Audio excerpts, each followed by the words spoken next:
community and the KWS is sorted out so that we can have a harmonious relationship between those countries. Mimi vile vile nataka niwaeleze ya kwamba kwa yale mambo mengine yote ambayo tumekubaliana pamoja na nyinyi, mimi niliamua ya kwamba hatutaki Kenya ya ubaguzi, hatutaki Kenya ya migawanyiko. Tunataka tuunganishe taifa letu la Kenya. Mimi nataka niwaulize nyinyi watu wa Turkana. Sawa sawa? Mimi niliamua nikasema nitatengeneza serikali ya kuunganisha Wakenya wote. Na nimechukua mpaka na mawaziri kutoka sehemu ya upinzani. Ni kweli ama si kweli? Mimi nauliza nyinyi watu wa hapa Turkana. Mnasema mnataka tuunganishe Kenya ama mnataka tutenganishe? Tuunganishe ama tutenganishe?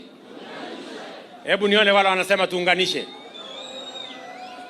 Kwa hivyo tumesema hatutaki siasa ya ukabila, hatutaki siasa ya migawanyiko, hatutaki siasa ya ubaguzi.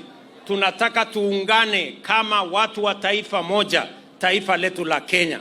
Na nimesema kwa vyovyote, mbele na nyuma, kulia na kushoto, nitafanya bidii kuunganisha wananchi wote wa taifa letu la Kenya. Ndio nguvu yetu na mipango yetu tuelekeze kwa kuhakikisha ya kwamba tunazalisha uchumi, tunazalisha nafasi za kazi, tunaondoa njaa, tunahakikisha ya kwamba vijana wetu wako na ajira ili Kenya iweze kupiga hatua ya kwenda mbele. Watu wa Lodwar tunakubaliana jameni? Mimi naelewa ya kwamba mumesema munataka hii Lodwar na hii Turkana iwe ni sehemu ya kuzalisha chakula.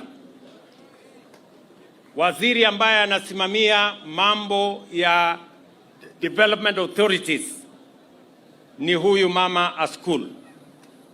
Sasa wewe Askul, wewe mama Mturkana, mimi nauliza nyinyi kwanza, watu wa Turkana, mimi nilifanya makosa kuweka huyu mama waziri?